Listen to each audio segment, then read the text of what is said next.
श्री कृष्णचंद्र भगवान की। अब इसके बाद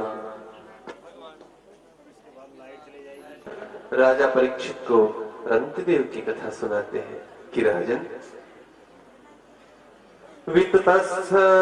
वितथस्य सुतो मन्युर्बृहत् क्षत्रो जयस्तताः महावीर्यो नरो गर्गाः संकृतिस्तु नरात्मजः गुरुश्चरन्ति देवश्च संकृतिः पाण्डुनन्दन रन्ति देवस्य हि यशो इहामुत्र च गीयते रंतदेव की कथा सुनिए राजा परीक्षित। ये रंतदेव और गुरु नाम के दो भाई थे जो कि संकृति के पुत्र हुए। रंतदेव का यश इहामुत्र जगीयते अर्थात चारों तरफ उनका यश फैला। किस लिए फैला? क्योंकि धीर, गांभीर्य इत्यादि से युक्त, परोपकार में रत, परोपकार है पुण्याय पापाय परपीडनम, परोपकार करना था उनका मुख्य लक्ष्य था। न कामये हम गतिमीश्वरात है, मुझे किसी प्रकार की गति की आवश्यकता नहीं है, मुझे केवल जिनके अंदर, जिन मनुष्यों के अंदर, जिन जीवों के अंदर परमात्मा की छवि दिखाई पड़ रही है उन सब की सेवा करने का अवसर मिले, यही मेरे लिए सौभाग्य का विषय है। ऐसे रंतिदेव थे कि ना तो धन के अंदर उनकी आसक्ति, न राज्य के अंदर आसक्ति, ना किसी और में उनकी आसक्ति।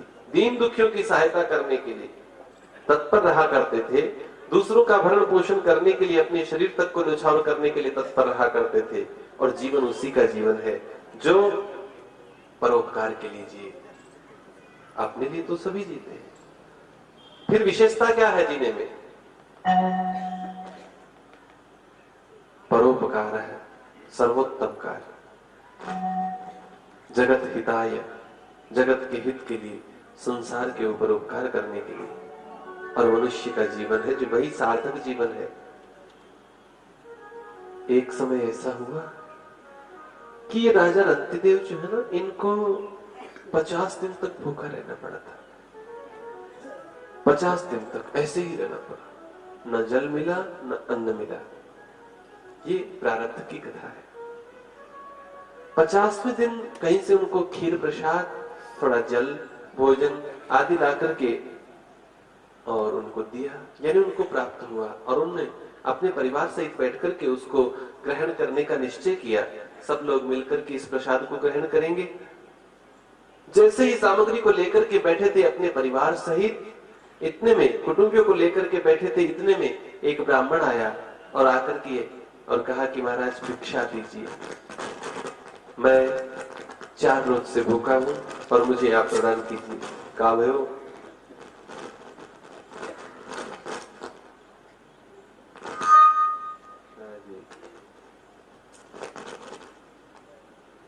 हरिओम, ओम शांति।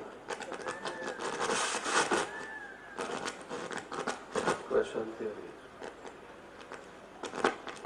और भोजन मांगा कि महाराज बुभुक्षितो हम, भिक्षाम दे, भूख लगी है, आप मुझे कुछ दीजिए।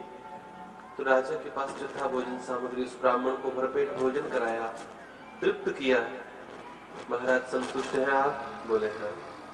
आप बाकी जो भोजन बचा था उसको समान भागों में विभक्त करके, बांट करके और स्वयं भोजन करने के लिए बैठे। इतने में एक शूद्र आया। शूद्र ने आकर के और उसी प्रकार से याचना की, महाराज मुझे भी और भूख बहुत लगी है, आपके पास कुछ खाने को हो तो दो। तो राजा ने अपना जितना भी भोजन सामग्री था वो सारी की सारी एकत्र करके और उस शूद्र को प्रदान कर दी। इसके बाद केवल इतना ही जल था जिससे एक व्यक्ति अपनी प्यास को बुझा सकता है, केवल इतना ही जल था।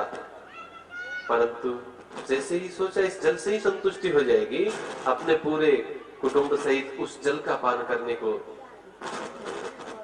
उस जल को विभक्त किया, बांटा, बंटवारा किया उस जल का। और जल पीने जैसे ही बैठे, इतने में 2 कुत्तों को लेकर के एक चांडाल आया और गुहार लगाई, महाराज बहुत जोर से प्यास लगी हुई है, मुझे और मेरे इन दोनों स्वानों को, यदि आपके पास जल हो तो आप प्रदान कीजिए। महाराज ने सोचा कि मुझे जल पीने से क्या होगा, यदि इस जल से किसी का उपकार हो सकता है, किसी की प्राण रक्षा हो सकती है, तो पहले मैं ये कार्य करूं।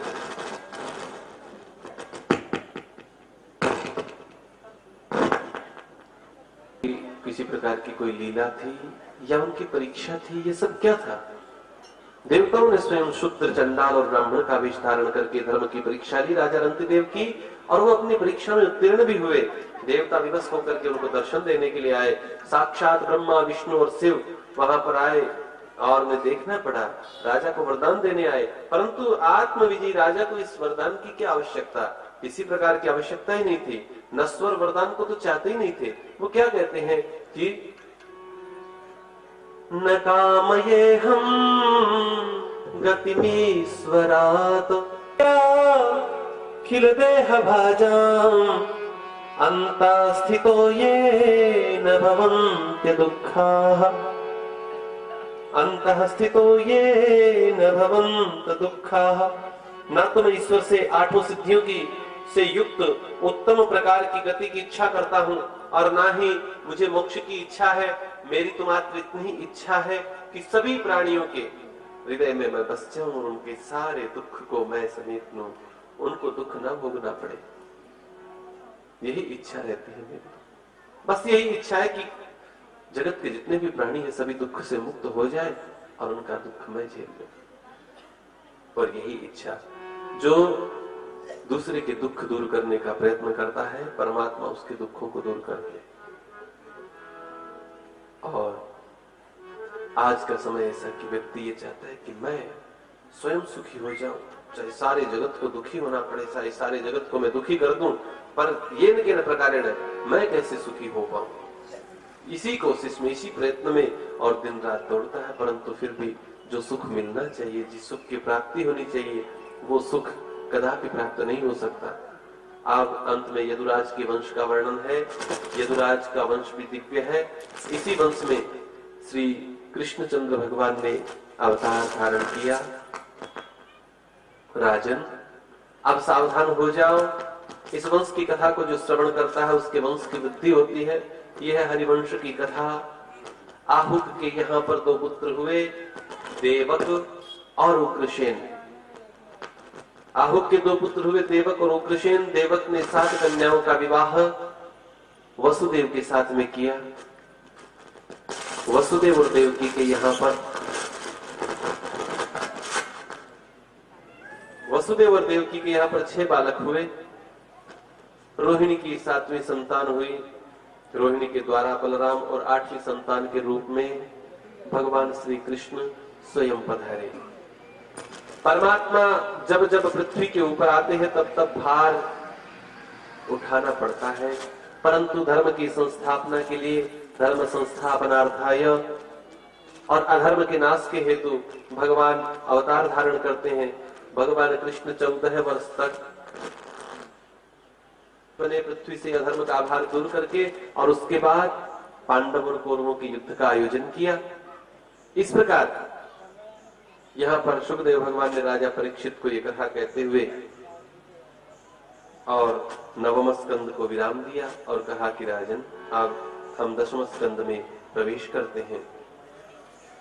पृथ्व्या सवै भू गुरुभरं क्षपयन् कुरुणामन्तः समुत्थकलिना युद्धि भूपचम्वा तृष्ट्या विधूय विजये जयमुद्विघोष्य प्रोच्योद्धवाय च परं समगात् स्वधाम। प्रोच्योद्धवाय च परं समगात् स्वधाम। 10वें स्कंद के अंदर श्री कृष्ण गोविंद हरे मुरारे, श्री कृष्ण गोविंद हरे मुरारे।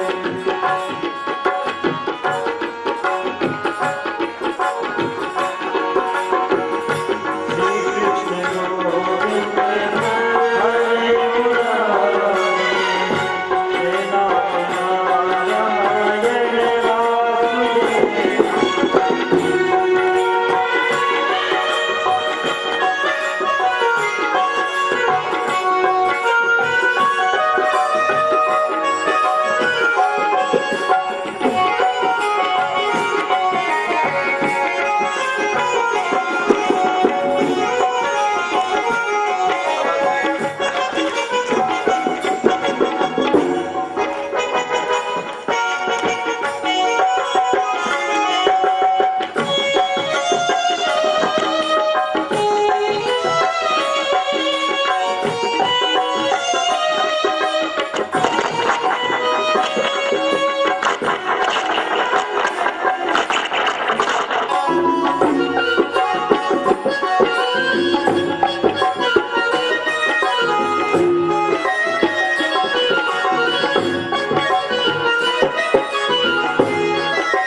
मन राधे गोविंदा।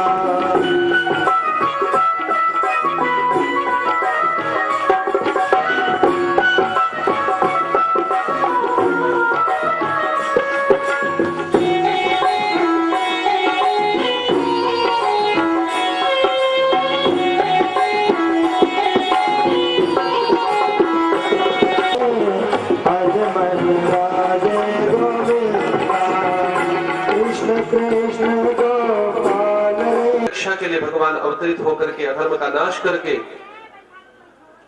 पुनः धर्म की संस्थापना करते हैं।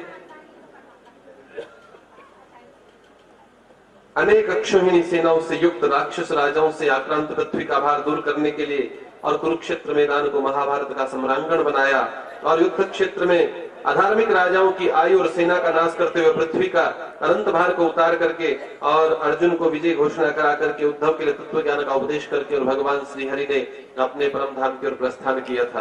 राजन, कृष्ण की कथा जो है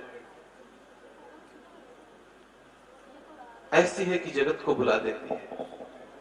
राजा परीक्षित जो है ना, इसका संसार मोह नष्ट हो सके, मन कृष्ण लीला में तन्मय हो सके, इसलिए और सुखदेव जी महाराज अब आगे की कथा का वर्णन करते हैं। जगत में रहना भी और जगत को भुलाना, ये दोनों के लिए श्रीमद् भागवत की कथा है। संसार तो सर्वत्र है, इसको छोड़कर कोई नहीं जा सकता, परंतु जहां भी जाए वहीं पर संसार आ जाता है। पर प्रभु की लीला और कथा श्रवण करने से मनुष्य अपनी सारी चित्त वृत्तियों को एकाग्र करके और प्रभु का भजन करने की सामर्थ्य को प्राप्त करता है। जब 10वें स्कंद को सुखदेव भगवान शुरू कर रहे हैं सर्वप्रथम श्लोक में, और सुखदेव भगवान कहते हैं, निवृत्त तरसे रूपकीयमाना भवोषधात् श्रोत्र मनोभिरामात् क उत्तम श्लोक गुणानुवादात् पुमान विरचित बिना पशुघ्नात्। अब 5 दिन की कथा हो चुकी थी, सप्ताह की कथा कर रहे थे सुखदेव भगवान, तो 5 दिन की कथा हो चुकी थी और राजा परीक्षित बड़े ध्यान से एकाग्र होकर के और प्रभु की दिव्य कथा का रसपान कर रहे थे। तो सुखदेव भगवान कहने लगे, अरे राजन, एक आसन पर बैठे हो, निरंतर कथा का रसपान कर रहे हो, यदि कुछ भूख और प्यास लगी हो तो कुछ तुम्हें भोजन इत्यादि का प्रबंध कर ले, कुछ विश्राम दे दे, जाओ और जाकर के भोजन इत्यादि करो। बोले, महाराज, इस भूख और प्यास ने ही तो मेरी ये दुर्गति की है। यदि भूख और प्यास मुझको नहीं लगती तो न क्यों मैं गले में ऋषि के मरा हुआ सर्प पहनाता और क्यों ये दशा होती। भूख और प्यास का ही तो सब कुछ है। पर गुरुजी, आपके श्रीमुख से जब श्रीमद् भागवत की कथा का श्रवण कर रहा हूँ, अमृत का पान कर रहा हूँ, ना भूख सताती है